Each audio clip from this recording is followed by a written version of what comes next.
پارلیمان کی قرارداد امریکہ پڑھے اور پارلیمان الکیمسٹ پڑھے۔ کالم نگار Syed Sardar Ahmad Pirzada, the first blind journalist of Pakistan, APNS best Urdu column award holder, روزنامہ نوائے وقت، مورخہ 1 ستمبر 2017۔ تاریخ اور کتاب سے دلچسپی رکھنے والا شاید ہی کوئی ایسا فرد ہوگا جس نے الکیمسٹ نہ پڑھی ہو۔ برازیل کے لکھاری پاولو کوئلو کا یہ مختصر شہرۂ آفاق ناول پہلی مرتبہ 1988 میں پرتگالی زبان میں شائع ہوا اور اب تک اس کا 70 عالمی زبانوں میں ترجمہ ہو چکا ہے۔ مصنف اپنی حقیقی زندگی کی جوانی میں جادو اور لیبارٹریوں میں کیمیا گری کے ذریعے سونا بنانے کی بہت کوشش کرتے رہے۔ ان سب کوششوں میں وہ مکمل ناکام ہوئے، لیکن آخرکار انہوں نے خزانہ حاصل کرنے کا ایک راز پا ہی لیا۔ خزانہ حاصل کرنے کے راز کو ساری دنیا پر افشا کرتے ہوئے پاولو کوئلو الکیمسٹ کی کہانی میں لکھتے ہیں کہ اسپین میں ایک نوجوان چرواہا رہتا تھا جو افسانوی کہانیوں پر یقین کر کے چھپے ہوئے خزانے کو حاصل کرنے کی خواہش رکھتا تھا۔ ایک مرتبہ اسے مسلسل 2 راتوں تک ایک جیسا ہی خواب آیا جس میں دکھایا گیا کہ اہرام مصر کی دیواروں کے بہت نیچے قیمتی خزانہ مدفون ہے۔ نوجوان چرواہے نے ان خوابوں کو خزانہ حاصل کرنے کی اپنی خواہش کے حوالے سے ایک گائیڈ لائن سمجھا۔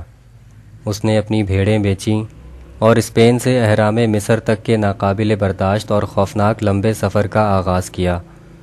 اس دوران وہ افریقہ کے صحراؤں اور کٹھن راستوں سے گزرتا ہوا کئی دفعہ موت کے منہ سے بچا، لیکن اس پر خزانہ حاصل کرنے کا جنون سوار تھا۔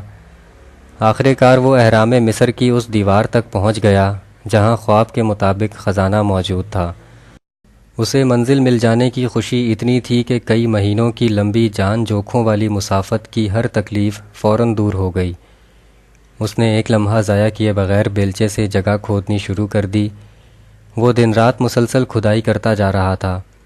جب وہ سنگین پتھروں کو اپنے بیلچے سے توڑ کر زمین کھودتا تو صحرا میں چلنے والی تیز ہوا ریت اڑا کر اس کی کھودی ہوئی جگہ کو دوبارہ بھر دیتی۔ چرواہا بھی ہمت ہارنے والا نہیں تھا۔ اس نے اہرام مصر کی دیوار کے نیچے کافی دور تک کھدائی کر لی، مگر خزانہ نہ ملا۔ ایک رات جب وہ پتھروں کو توڑ کر نکالنے کی کوشش کر رہا تھا تو اسے بہت سے قدموں کی آواز سنائی دی۔ قریب آنے والے لوگوں کی پیٹھ چاندنی کی طرف تھی، اس لیے چرواہا ان کے چہرے نہیں دیکھ سکتا تھا۔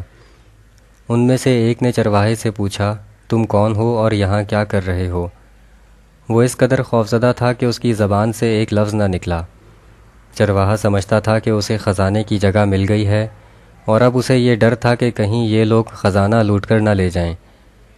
اجنبیوں نے اسے دھمکاتے ہوئے کہا کہ ہم صحرائی جنگجو ہیں۔ ان میں سے ایک نے پوچھا، تم کیا چھپا رہے ہو؟ چرواہے نے جواب دیا، میں کچھ بھی نہیں چھپا رہا۔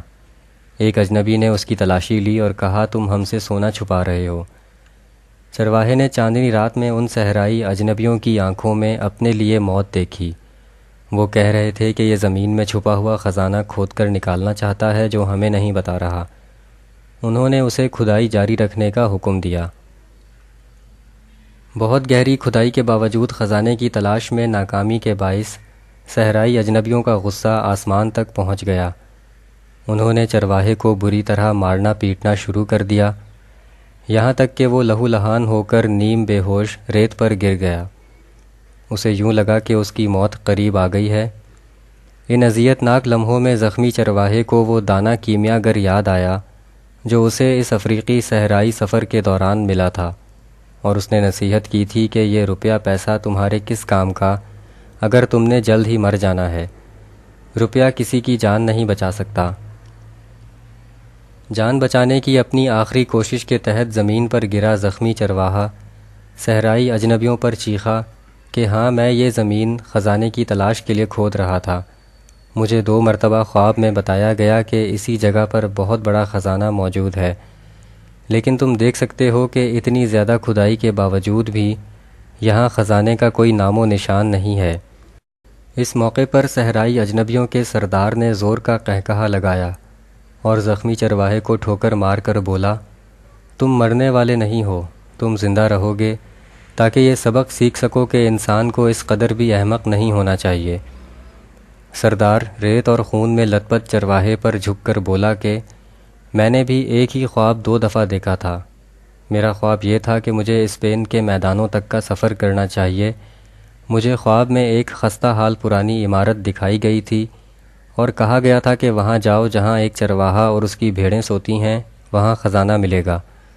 میں نے خواب میں اس پرانی عمارت کے باہر ایک مصری توت اگا ہوا دیکھا تھا، جس کی جڑوں میں مجھے زمین کھود کر ایک چھپا ہوا خزانہ نکالنا تھا۔ یہ درخت اس عمارت کے کمروں کے قریب دکھایا گیا تھا۔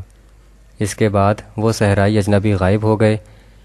صحرائی سردار کی بات سن کر مرتے ہوئے چرواہے میں زندگی کی بجلی دوڑ گئی۔ وہ تمام زخم بھول کر کھڑا ہو گیا۔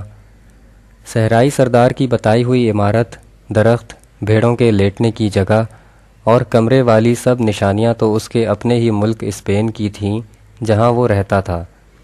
چرواہا دونوں ہاتھ اوپر اٹھا کر پاگلوں کی طرح چیخا اور اہرام مصر کو دیکھا۔ اسے لگا جیسے اہرام مصر اس پر ہنس رہا ہے۔ وہ بھی اہرام مصر پر ہنسنے لگا۔ نوجوان چرواہے نے موت کی وادیوں کا دوبارہ سفر کیا اور واپس اسپین اسی جگہ پہنچ گیا جہاں پرانی عمارت تھی، بھیڑوں کے باندھنے والا درخت تھا اور پرانا کمرہ تھا۔ یہ اس کا گھر ہی تھا۔ اس نے بیلچہ اٹھایا اور درخت کی جڑوں میں کھدائی شروع کر دی۔ تھوڑی ہی دیر بعد اس کا بیلچہ بہت بڑے صندوق سے ٹکرایا۔ جب اس نے صندوق کا ڈھکن کھولا تو دنیا جہان کے سونے، چاندی اور ہیرے جواہرات کے چمکتے ہوئے خزانے کو اپنے سامنے پایا۔ الکیمسٹ میں یہی سادہ سا فلسفہ بیان کیا گیا ہے کہ اصل خزانہ گھر میں ہی موجود ہوتا ہے۔ پاکستان کو بنے 70 برس بیت گئے ہیں۔ اس دوران ہمارے لیڈروں نے دنیا کی ہر سپر پاور کے آگے گھٹنے ٹیکے، ماتھے رگڑے، ہاتھ پھیلائے، لیکن کیا ملا؟ 70,000 سے زائد شہادتوں کے باوجود بھی آج امریکہ ہمیں دہشت گرد کہہ رہا ہے۔ امریکہ کی دھمکی کو مسترد کرتے ہوئے ہماری پارلیمان نے ایک متفقہ قرارداد منظور کی ہے جو بالکل درست ہے۔ یہ قرارداد امریکہ کو پڑھانی چاہیے، جبکہ ہماری پارلیمان کو الکیمسٹ پڑھنی چاہیے، جس میں بتایا گیا ہے کہ خزانہ اپنے گھر میں ہی موجود ہے جو اصل جمہوریت کے ذریعے عوام کی خدمت میں چھپا ہوا ہے۔ شکریہ، دی اینڈ۔